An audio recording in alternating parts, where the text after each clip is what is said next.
Guys, आप had के uses तो जानते होंगे कि हैड का यूज हम पास्ट परफेक्ट वाले सेंटेंसेस में करते हैं। लेकिन क्या आप लोगों को पता है कि हैड वाले जो सेंटेंसेस होते हैं वो अकेला नहीं आता है।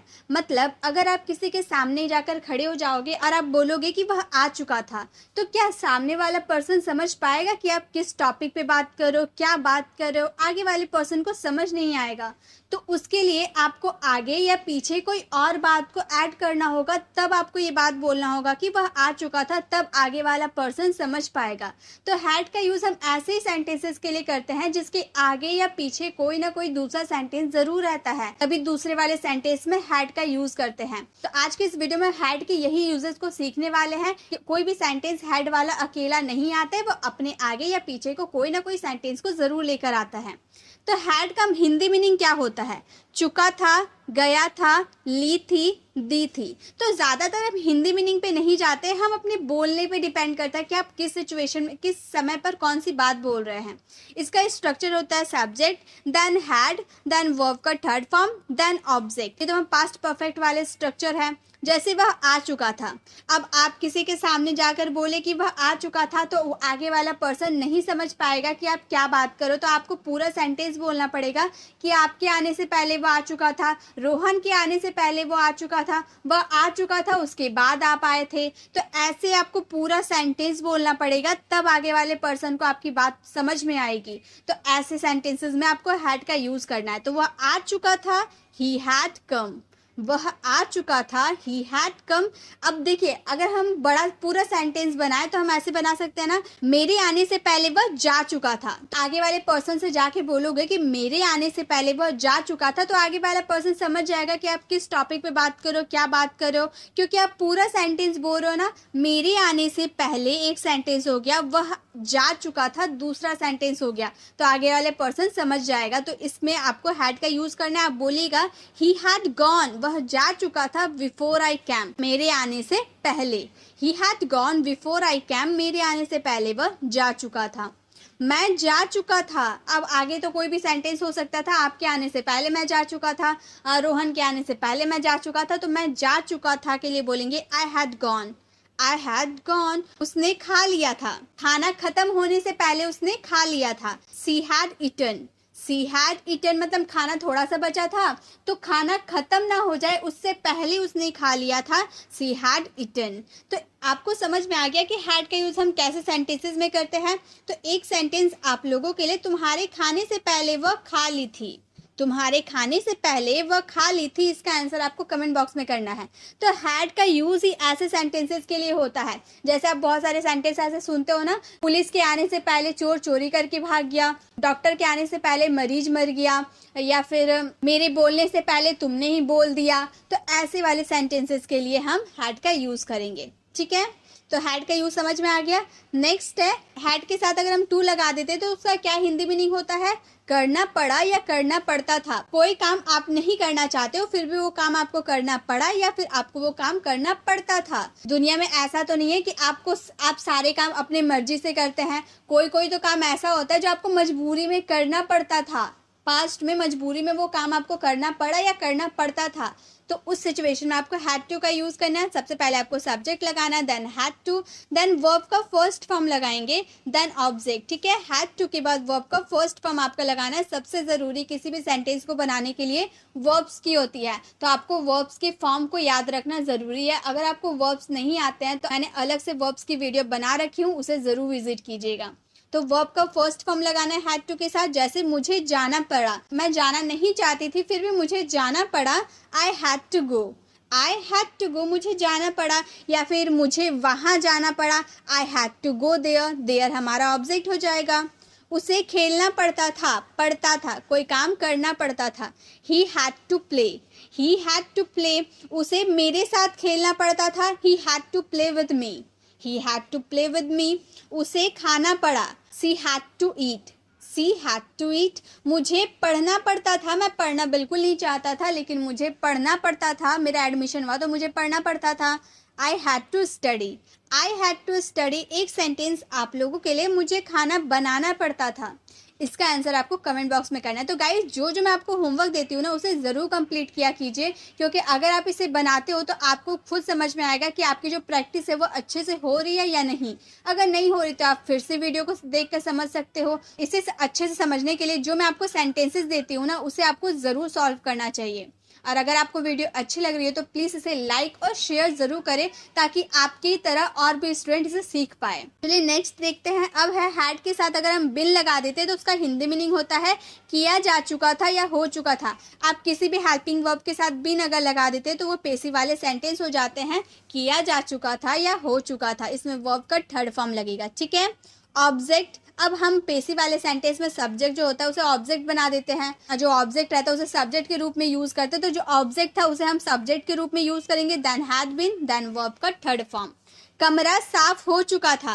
अब आप तो अंडरस्टूड है कि कमरा तो अपने आप साफ नहीं हुआ होगा, नौकर चाकर के द्वारा ही कमरा साफ हुआ होगा। तो अब अंडरस्टूड है, आप बोले the room had been cleaned. The room had been cleaned. अब यहाँ पे आप जो कमरा साफ किया उसका नाम भी यूज कर सकते हैं, जैसे नौकर के द्वारा कमरा साफ हो चुका था, आपको क्लीन्ड के बाद बाय सर्वेंट का यूज कर देना। लेकिन अगर आपको अच्छी इंग्लिश सीखनी है तो आप इसमें डूअर का जिक्र ना करें, ठीक है। तो आप सिंपल से बोले the room had been cleaned. मुझे पढ़ाया जा चुका था, I had been taught. I had been taught, मुझे शिक्षक के द्वारा पढ़ाया जा चुका था, I had been taught by teacher. काम किया जा चुका था। अब काम तो अपने आप नहीं हो जाएगा, काम तो करना पड़ेगा, मम्मी द्वारा, नौकर द्वारा, दीदी द्वारा, किसी के द्वारा तो काम किया जाएगा। तो बोलेंगे the work had been done. The work had been done, काम किया जा चुका था। काम को किया नहीं गया था। अब नेगेटिव सेंटेंस में तो समझना जरूरी है। काम को किया नहीं गया था, the work had not been done. Had और बिन के बीच में आपको नॉट का यूज करना है नेगेटिव सेंटेंस में। The work had not been done, the work had not been done, काम को किया नहीं गया था। तो हैड बिन का यूज हम पेसिव वाले सेंटेंसेस में करेंगे। एक सेंटेंस आप लोगों के लिए है, मुझे घर भेजा गया था। इसका आंसर आपको कमेंट बॉक्स में करना है। नेक्स्ट है हैज और हैव। हैड के यूजेस तो हम लोगों ने देख लिया कि पास्ट में अगर कोई काम किया जा चुका था ऐसे वाले, या फिर चुका था ऐसा वाला सेंटेंस के लिए हैड का यूज करेंगे। लेकिन अगर हम प्रेजेंट में कोई काम कर चुका है, कोई काम कर लिया है, ली है, दी है, लिया है, दिया है, ऐसे वाले सेंटेंसेस के लिए आपको हैज या फिर हैव का यूज करना है। अब बात ये आती है कि हैज का यूज कहाँ करें, हैव का यूज कहाँ करें। तो ये मैंने तो आपको काफी बार समझाया और आपको समझ में भी आया होगा कि थर्ड पर्सन सिंगुलर जो होता है ना, थर्ड पर्सन सिंगुलर क्या होता है, ही, सी, इट या फिर किसी का नाम, तो उसमें आपको हैज का यूज करना है। और बाकी अदर जो भी आपका सब्जेक्ट बच गया उसमें आपको हैव का यूज करना है, ठीक है। क्लियर। स्ट्रक्चर है हमारा subject, then has, have, then verb का third form and the last object. ये हमारा प्रेजेंट परफेक्ट का सेंटेंसेस में रहेंगे। वह पैसे ले लिया है, पैसे लेने का काम फिनिश हो चुका है, परफेक्टली फिनिश हो चुका है, तो हम बोलेंगे he has taken the money. He has taken the money. मैं खेल चुका हूँ, I have played. मैं क्रिकेट खेल चुका हूँ, I have played cricket. हम क्रिकेट खेल चुके हैं, We have played cricket. तो एक सेंटेंस से रिलेटेड आप बहुत सारे सेंटेंस खुद से फ्रेम कर सकते हैं। बस आपको स्ट्रक्चर ऑफ वर्ब्स के बारे में आपको जानकारी होनी ज़रूरी है। हमने परीक्षा दे दी है, We have passed the exam. हमने परीक्षा दे दी है, We have passed the exam. मैंने परीक्षा दे दी है, I have passed the exam. ठीक है। वह गया है, he has gone. वह गया है, he has gone, मतलब उसका जाने का काम खत्म हो चुका है, he has gone. अब एक सेंटेंस आप लोगों के लिए, उसने एक किताब खरीदी है। उसने एक किताब खरीदी है, ये खरीदने के लिए हम बाय का यूज करते हैं, और बाय का थर्ड फॉर्म क्या होता है वो आप देखिएगा और इसका आंसर आपको कमेंट बॉक्स में करना है, ठीक है। चलिए नेक्स्ट यूजेस है हमारे। हैज और हैव के साथ अगर हम बिन लगा देते तो उसका क्या मीनिंग होता है, किया जा चुका है, हो गया है। अभी मैंने थोड़ी देर पहले आपको बताया था कि किसी भी हेल्पिंग वर्ब के साथ अगर आप बिन लगा देते हो तो उसका हिंदी मीनिंग क्या होता है, किया जा चुका है या फिर हो गया है। उसके साथ आपको हैज़ बिन या हैव बिन का यूज़ करना है। और अभी तो मैंने आपको बताया कि हैज़ किसके साथ लगेगा, हैव किसके साथ लगेगा, तो वही स्ट्रक्चर को फॉलो करते हुए आपको आगे बढ़ना है। सबसे पहले आपको ऑब्जेक्ट लगानी है, देन हैज़ हैव के साथ बिन और वर्ब का थर्ड फॉर्म। ऑब्जेक्ट जो हम सब्जेक्ट के रूप में यूज़ करते हैं, राम को भेजा गया है, तो राम को किसी के द्वारा तो भेजा गया होगा, बॉस के द्वारा, पापा के द्वारा, मम्मी के द्वारा, मेरे द्वारा, किसी के द्वारा तो भेजा गया है। राम अपने आप तो नहीं चला जाएगा, तो उसे किसी द्वारा भेजा गया है। Ram has been sent, Ram has been sent, मुझे घर बुलाया गया है। I have been called home, I have been called home, काम किया जा चुका है, किसी के द्वारा काम किया जा चुका है। The work has been done, the work has been done, कमरा साफ हो गया है, किसी के द्वारा तो कमरा साफ हुआ होगा, तो कमरा साफ हो गया है। The room has been cleaned, the room has been cleaned by servant, servant के द्वारा कमरा साफ हो गया है। जब आपको प्रेजेंट में पेसिव वाले सेंटेंस बोलने हो कि किया जा चुका है या हो गया है, तो आपको हैज़ हैव के साथ बिन लगाना है, वर्ब की थर्ड फॉर्म लगानी है, ठीक है। एक सेंटेंस आप लोगों के लिए है, किताबें लिखी जा चुकी है, किताबें लिखी जा चुकी है, इसका आंसर आपको कमेंट बॉक्स में करना है। नेक्स्ट हमारा है हैविंग टू। हैविंग टू का मतलब होता है पढ़ रहा है, पढ़ रहा था। मतलब इसमें मैंने दोनों लिखा है भी लिखा है, था भी लिखा है, तो आपको समझ में आ गया कि आपका सेंटेंस प्रेजेंट में भी हो सकता है, पास्ट में भी हो सकता है, तो आपको उसी के अकॉर्डिंग अपने हेल्पिंग वर्ब को यूज करना है। इसका हिंदी मीनिंग पढ़ रहा है या पढ़ रहा था। अब ऐसा तो नहीं है कि आप सारे काम अपनी मर्जी से करते हैं, कोई काम तो आपको किसी के प्रेशर में करना पड़ता है। अब मम्मी ने आपको डांटा तो आपको मजबूरी में पढ़ना पड़ा, अब मम्मी ने डांटा तो आपको मजबूरी में कहीं बाहर जाना पड़ा। तो ऐसे ही काम जो आप करना नहीं चाहते हो लेकिन आपको वो काम करना पड़ रहा है, प्रेजेंट में या पास्ट में वो काम करना पड़ रहा था, तो आपको उसमें हैविंग टू का यूज करना है हेल्पिंग वर्ब के बाद, ठीक है। सबसे पहले आपको सब्जेक्ट यूज करना है, then helping verb, then having to, then verb का first form and the last object, ठीक है। जैसे हिंदी वाले सेंटेंस हो गए, मुझे पढ़ना पड़ रहा है, मुझे पढ़ना पड़ रहा है। मान लो आप खेलने के लिए बाहर निकल रहे थे, आपके पापा ने आपको देख लिया, तो आपके पापा ने आपको डांटा और बोला कि जाओ पढ़ाई करो, तो आपको रूम में जाकर पढ़ाई करना पड़ रहा है। उसी बीच मैंने आपको कॉल कर दिया, मैंने आपसे पूछा कि क्या कर रहे हो, तो आप बोल रहे कि मैं खेलने के लिए जा रहा था, पापा ने मुझे देख लिया, पापा ने मुझे डांटा, तो मुझे पढ़ना पड़ रहा है। तो उस वक्त आप बोलेगा I am having to study, I am having to study, मुझे अभी पढ़ना पड़ रहा है, I am having to study now, ठीक है। उसे खेलना पड़ रहा है, खेलना नहीं चाहता, प्रेजेंट वाले सेंटेंस है इसलिए इज मार्क लगा रहे हैं, ठीक है। उसे खेलना पड़ रहा है, he is having to play, he is having to play. तुमको खाना पड़ रहा था, अब यहाँ पर हम पास्ट की बात कर दिए ना, तुमको खाना पड़ रहा था, you were having to eat, you were having to eat. मुझे पढ़ाना पड़ रहा था, I was having to teach, I was having to teach. तो एक सेंटेंस आप लोगों के लिए मुझे वहां जाना पड़ रहा है, इसमें कौन से हेल्पिंग वर्ब लगेंगे ये आपको देखना है। तो जब भी आपको कोई काम मजबूरी में करना पड़ रहा है प्रेजेंट में, या कोई काम करना पड़ रहा था पास्ट में, तो उसमें हैविंग टू का यूज करना है वर्ब के फर्स्ट फॉर्म के साथ, ठीक है। नेक्स्ट है डू या डज। डू डज का मतलब होता है कोई कुछ नहीं करता, कोई कुछ नहीं करती, कोई कुछ नहीं करते। अब सिंपल तरीके से ये जान लो कि प्रेजेंट इंडेफिनिट में कैसे सेंटेंस आते हैं, ता है, ती हूँ, ऐसे वाले सेंटेंसेस आते हैं। और उसके जब नेगेटिव सेंटेंस बनाते हैं, प्रेजेंट इंडेफिनिट का नेगेटिव या इंट्रोगेटिव सेंटेंस बनाते हैं, तो उसमें डू या फिर डज का यूज होता है। तो आप ऐसे ही समझ लो, ठीक है, उसी में डू या फिर डज का यूज होता है। थर्ड पर्सन सिंगुलर के साथ डज का यूज होता है, बाकी अदर के साथ डू का यूज होता है, ठीक है।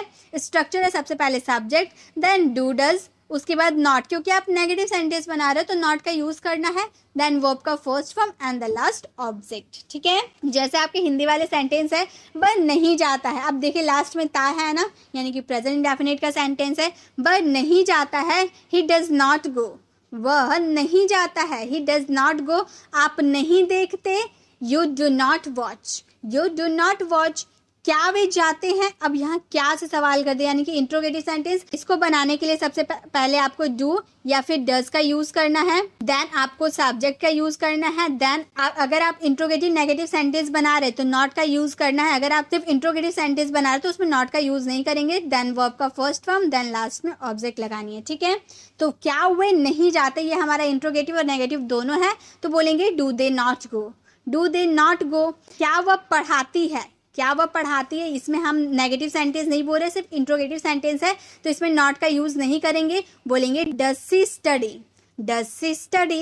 एक सेंटेंस आप लोगों के लिए, क्या रोहन स्कूल जाता है, इसका आंसर आपको कमेंट बॉक्स में करना है। तो आपको डू और डज के यूजेस समझ में आ गए, चलिए नेक्स्ट यूजेस को देखते हैं। अब है डिड। डिड का यूज़ करेंगे किसी से कुछ नहीं किया, या फिर आप इस तरह से समझ सकते हैं कि पास्ट इंडेफिनिट में अगर आप नेगेटिव या इंट्रोगेटिव सेंटेंस बनाते हैं तो उसमें आपको डिड का यूज़ करना है। अफर्मेटिव के लिए नहीं, सिर्फ और सिर्फ नेगेटिव और इंट्रोगेटिव सेंटेंस के लिए पास्ट इंडेफिनिट में आपको डिड का यूज़ करना है। इसका स्ट्रक्चर है सब्जेक्ट, देन डिड, नॉट का यूज़ करेंगे क्योंकि आप नेगेटिव सेंटेंस बनाएंगे, देन वर्ब का first form and the last object. ठीक है, जैसे वह नहीं गया, पास्ट में वह नहीं गया, he did not go, he did not go.